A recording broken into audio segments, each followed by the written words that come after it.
Good morning, everyone. Thank you so much for having me here today. I was so excited when Natalie invited me to speak. I was excited, but also kind of intimidating, which is different for me because I make it a rule to never be intimidated. I just decide I'm not going to be.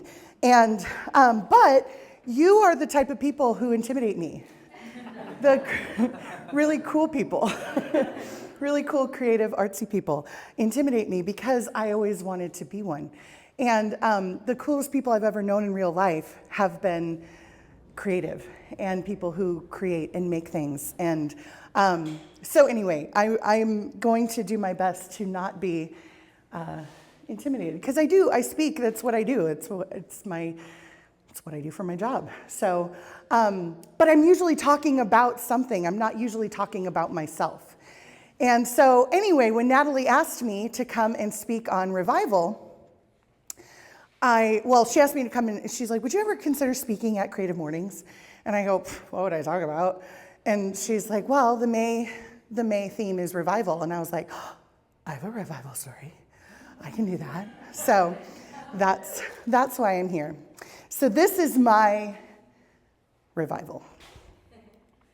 So I am Molly Woodman. I'm the Director of Community Engagement at the Kim Foundation. So that means I'm in charge of all the communication aspects. I manage the website, manage the social media, write blogs, produce the newsletter, that kind of thing. But I also go out and do a good majority of our presentations, our trainings on suicide prevention and mental health awareness and things like that. But I'm not going to talk about any of that today. But that's usually when someone says, who are you? That's my answer. But that's not who I am. That's what I do. And so I want to tell you about who I am.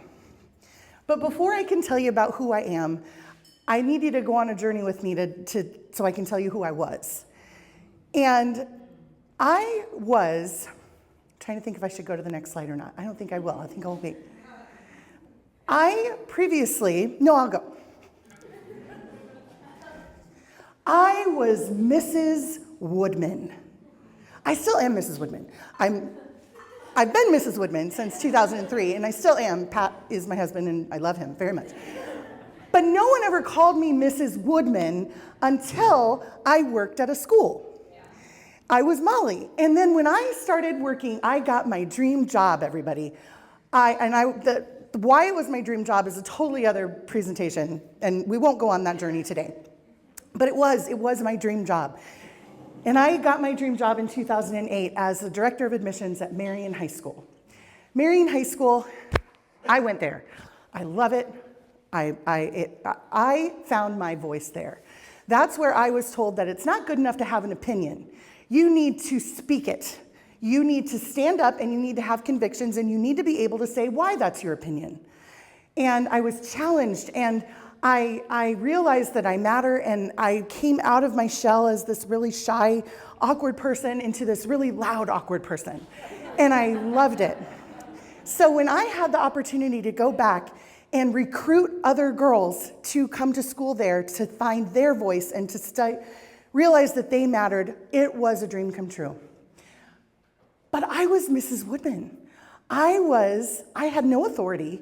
So people were comfortable talking to me. Girls were comfortable talking to me. I went out and I got to give scholarships. I got to put on events. That's my favorite Marion girl ever. Her name is Erin. Erin spent every single day, well, not the whole day, but she would come into my office every day and say, I hate it here. I hate it here, Miss Woodman. I'm not coming back. And I'm like, yeah, you are. Your mom's going to make you come back. She's making you come here. And she's like, she hates me. I'm like, well, I don't think she does. But every single day she spent a good majority, her whole study hall before and after school in my office. I did get to see her graduate. She did join the recruitment team. That was one of the things I led was the recruitment team. And this was a team of girls. At its height, I had 295. And that's a school of about 650. So lots of girls were on the recruitment team. With the recruitment team, we went out to the grade schools, and we recruited. We gave presentations. I did 22 events a year, both recruitment and retention. I was in charge of retention too. And so she was on recruitment team. I couldn't take her to schools because she'd be like, don't freaking go there. I hate it. But she was such a good worker. And so she was on recruitment team because she wanted to be at all the events. And she was a great events person. So anyway, but I got to know these young women. I got to know them when they were 7th graders thinking of where to go. And I got to see them just blossom into these fantastic women with brains, and they were all just a bunch of activists. You know, when you're in high school, everyone's just a natural little activist, and I love that, and it's great. And I got to know them when they were junior high, because I don't know if any of you know middle school girls, but they're the meanest creatures on the planet. I think we could solve all wars if we just shipped a group of middle school girls, and all they'd have to do is be like, and we'd be fine. And so the bad guys would be like, holy, and they'd run away. But I knew how to talk to them. I was really good at my job. I knew all of the girls. I had a whole database. And this makes me sound like a stalker, but go with me. I wasn't. I was just good at my job. I knew what school these girls went to. I knew who played volleyball. I knew who played the cello. I knew who was an artist. I knew who wanted to start a fashion club at Marion, and she did, and she came, and she went to fashion school, and she's amazing. I knew all of those things. I knew whose parents had money. So I could say to the president, hey, go meet with those people so we can keep having a school. I knew whose parents couldn't afford more than $20 a month. So I could go to the business office and say, this girl needs to be here. You need to do whatever you need to do to get her here. Cut it down. And they would. I knew that. I would, even on the first and second day of school, I had assigned seating for the freshmen, because lunch is scary, even as a grown-up. Like when I walked in here, I was like, well, I don't know where to sit. I always wanted them to feel like they belonged. And so when I picked seats for them, I knew who the queen bees were from their junior highs, and I knew who the meek ones were, and I knew who the wacky weird ones were, and so I orchestrated what tables they would sit at. I gently broke so many queen bees. I could put it on a resume. And they blossomed into wonderful, sweet bees. And I was good, thank you. I was so good at it. Oh, wait, there's Erin. She graduated. She didn't leave. I think she secretly liked it, but, you know. One time, I got a lot of cards, you know, and thank you cards and that kind of thing throughout the years. When I was looking for pictures for this, I found one in my camera roll that I had taken a picture of from a freshman at the time. I don't know what year this was from.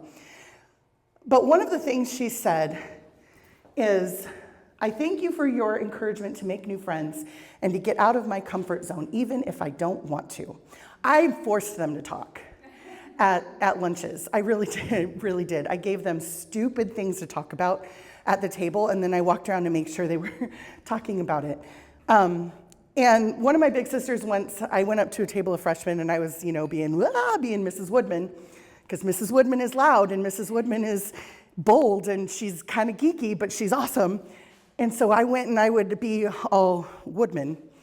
And one of the big sisters who was helping me, she was like, those girls totally started talking about you when you walked away. I go, okay. And they were like, they were making fun of you. I go, were they talking to each other? Yeah, great.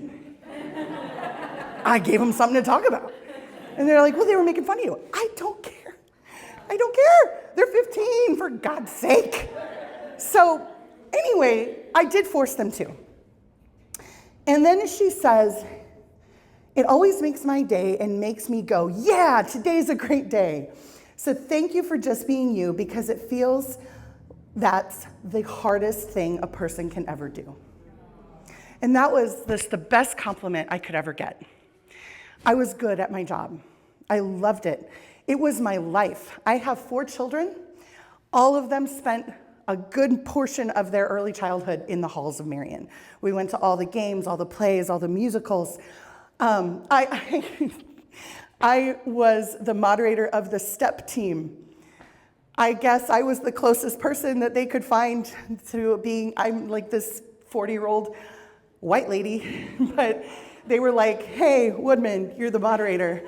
And I was like, I can't be your moderator. I know nothing about step. And they're like, you just have to sit there. And these are the girls that came to me. And I was like, well, I can sit there. And anyway, so I was the moderator of the step team. That's that little baby girl is my daughter Daisy. She got to go step with them during the basketball games. And it was fun and it was great. And I was so happy. And I was going to retire from there. I was all in. It was my happy place. My home was my happy place too, but I did not dread going to school, going to work, ever. And then on February 26th, 2022, everything got shattered. I went into a meeting with my boss, the then president of the school. It was a Friday morning. It was no school that day. No students, no teachers were there. Just a skeleton crew of staff. I went in there because on Monday was freshman registration. And we had a meeting because we were going to talk about freshman registration. I had done all of this work to get these scholarships for these girls, and it was going to be completely 100% free. There were 9 of them that were coming. And we had donors that were paying for their 4 years of education. Yeah, it's $12,000 a year. And so I was excited to talk about how we were going to present it. And I go in and I sit down and I've got my coffee and I'm all disheveled. And she says, Molly, this is going to be really hard for me to say. And I was like, since when? You know, she's would always say whatever she thought came out of her mouth. And she said, this is your last day at Marion High School. And I laughed. I burst out laughing. And I said, what? And I was like, no, seriously. And she wasn't laughing. And I go, I don't understand. And she said, we decided to go in a different direction. I go, what direction? What are you talking about? And she said, we've decided to eliminate your position. And I go, I do everything. What are you talking about? And then I started saying, what did I do? And I go, and I'm racking my brain. I'm like, God, did I piss somebody off? Did I piss off the wrong person? You know, because remember, Mrs. Woodman is bold. She's out there. She talks her mouth off all the time. And she said, no, you didn't do anything. And I said, I don't understand. And she said, well, enrollment has been down. I go, yeah, it's been down before. It's post-COVID. It costs $12,000 a year to go here. People are losing their jobs. There's this polarizing political thing going on. We got parents pulling their kids because we had them their masks, and oh my God, it was just so ridiculous. And she said, well, we're just going in a different direction. And that's all she would say. And I burst out crying, and I was kind of being really, really dramatic about it, but I'm a dramatic person. And I'm sobbing, and I remember I said, people are gonna be really mad at you. And she said, I know. And I said, I am beloved. I actually did say that. I think quite highly of myself. And she said, I know. And I go, well, what are you gonna tell people? And she goes, well, that's up to you. I go, what does that mean? And she said, well, I'd like to say that you resigned. I go, nobody would believe that. Nobody would believe that. And so, you know, she's like, well, I know this is taking you off guard, so we've got this severance, and we're going to take care of you for all these months, and blah, blah, blah, blah, blah. And I'm like, I was in shock. So I went home. I texted my husband. I said, you have to come home. I don't know what I'm going to do. You have to come home. And he tells his boss, who's a Marion dad, even though my husband teaches at Burke, and his boss sends his daughter to Marion. And his boss was like, what the? Oh, yeah, go home. So he goes home. Anyway, the next day we go and we clean out my office, my 14 years worth of things that were all mine. You know, the shelf in there was mine, the art on the walls was mine, everything was mine. And my husband says to me, we should leave this. And it's a little placard that someone had given to me. I always had like funny signs, you know, around. And he said, we should leave this. And I said, oh my God, that's so bitchy. I'm not going to do that. And he goes, no, we're leaving it. And so we left it. And I took a picture to prove that I left it. And it says, if you need anything from me, reconsider. And it was very petty of me to leave that. But I left it and I was so proud. I don't even know if anybody saw, I don't know. Nobody said anything to me about it. But I felt good about it. So I don't know who, thank you. I don't know who I am. If I'm not Mrs. Woodman, who am I? That was my life. I had allowed my job to be my whole life. Never mind the fact that my sister, who is my mentor and my hero, had been telling me for probably 2 years, it's like you're in a toxic relationship. You need to get out of it, because it was constant. It was stressful. I was working about 80 hours a week, which is why my kids spent so much time there. But I loved it, and I loved the girls. I loved the girls, and I didn't want any of them to think that I left them, which is why I said, please don't say I resigned. Anyway, so I'm lost. I don't know who I am, but I can't just lay down and cry because I got my 4 kids. And so I bead. I find perler beads are fun, and you just have to use an iron, and you don't really have to be that artistic. So I made all of these perler bead things, and that was fun. I got a tattoo because I always wanted a tattoo, and I couldn't have a tattoo as like the face of Marion. So I got a tattoo, and I got a big one and one with color, and right where I couldn't hide it. I made new recipes. I took a picture of that one. I don't remember what it is because I wasn't good, because I never made it again. But man, I thought I was so fancy. I even used a filter on it. I'm sure that got posted. I was like, oh, look at me. Look at mine, brand new. I spent all the time with my kids that I could. That's Leo. He was 4 at the time. He loved to set up all of his guys. He calls it making a set. Mama, come see my set. Daisy, my daughter, would teach us how to make slime. My husband hates slime. But we made so much slime, I thought the FBI was going to knock on our door and be like, why are you buying so much saline solution and baking powder? What are you doing? We had costume shows. I learned how to play Fall Guys. Can you cuss here? Have any of you ever played Fall Guys? Okay, I've never said motherfucker more in my life than when I was playing Fall Guys in front of my children, because it was so frustrating. But seriously, 5 stars. You should play it. I baked so many cookies. Finally, I had to look for a job. What was I qualified to do? All I knew how to do was be Mrs. Woodman.